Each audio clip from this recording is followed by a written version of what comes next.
Enimanu adofo momenyi namia ye na woye na nadoye wo hoda ene den so yeda Israel Nyankopon ase se aye nepe aye nadum mojedi afrisane ewo onipa biara emu yenti atenka bone ye ne abusua nyina di ni sane nti ne meka ne se ono otumi ade nyina ye no ono na nuonyam mfa ne so enka emfiri ne ba no ho enka ye nani dan nyina amen. Odofo neden so yenya kwanya se yebeti Onyankopon asem na asem na yebeti no onam nanum asem so na odi bo wiase onam nanum asem so na odi eka asem yi anase onam chokonkon so no waka to ho se wo seminum ye no yedi so eye nimra numun semu baako twika sem obodin se adwamammo enu nti ye behwe nienti nipa bodwaman na adwamammo krase ne sen na emu de he na adenti na nipa bodwaman na se nipa bodwaman a ede na beto no owu mu a ede na beto no se ne krafi ni nipa duanum abra wo bodwaman anu a ehe na wo kọ ni nyina ene ye bedidim ni ahwe nienti a adwamammo enye na ne o kan so se adwamammo nye nienti onyame kan sanse onyame akasa enso still enipa bebre egusu edi sa adwuma no na afa minum mienu ye besua bibi afa adwamammo ho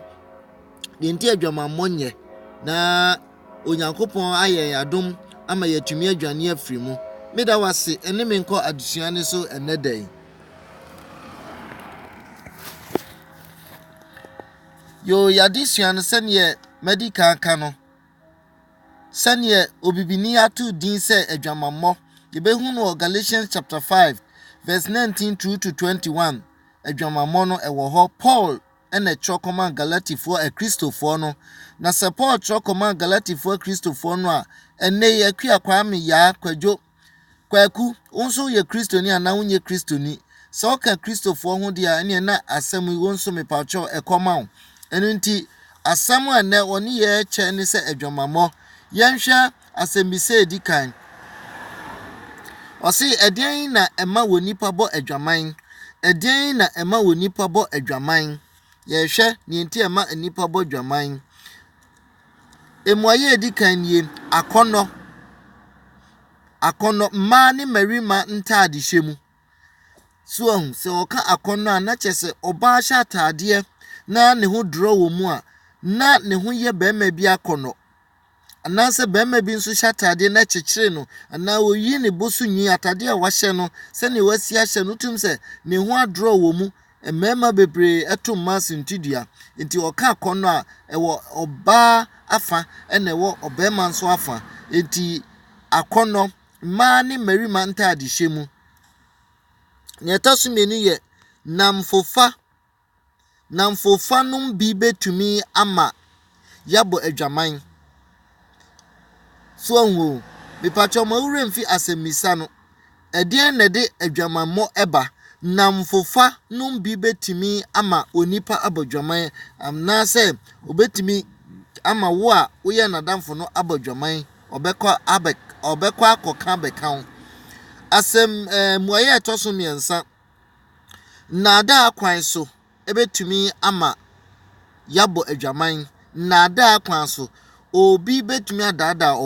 oba betumi adada bema ama one na abadwaman de dikan obema ne nsanom na nani so aye no hatu na se nani so ye ne se obi a wabo a biboni bi a odie no wonhunu nti befa sa akwanwe so ama nipa no abo adwaman yo asemise etoso mienu edien ni adwaman edien ene adwaman sie akwala busa se maame dada edien ni adwaman a ipacho emuaye a obetim di amani ni adwamammo ye ade a obarima ne oba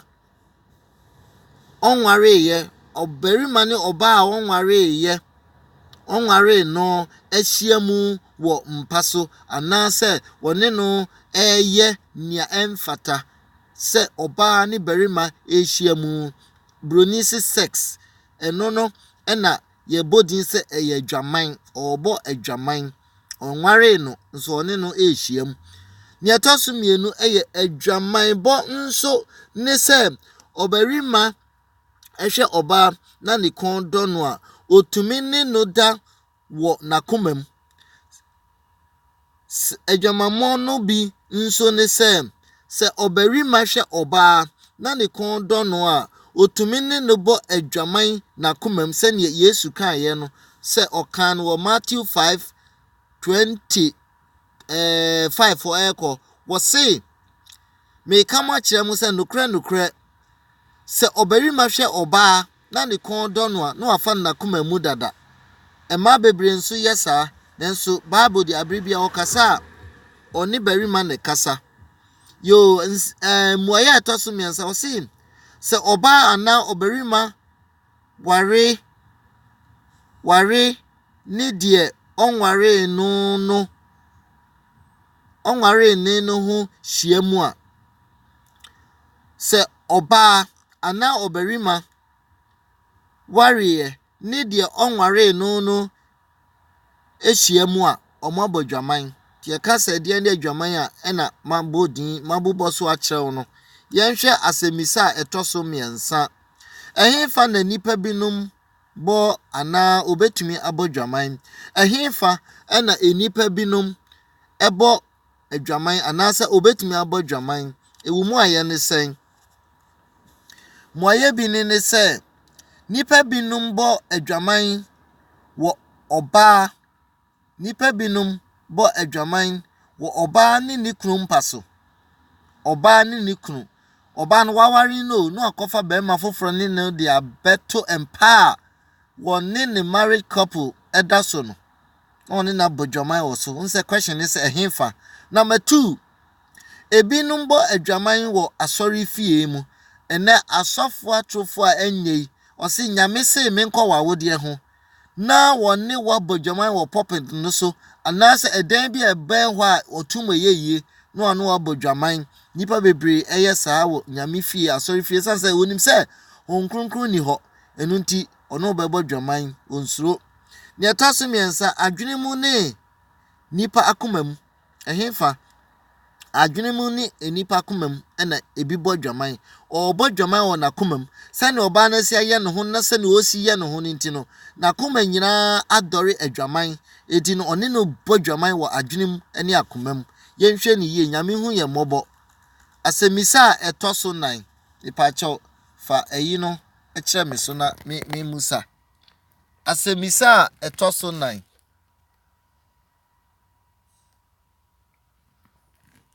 asemisa etoso na osi adenti na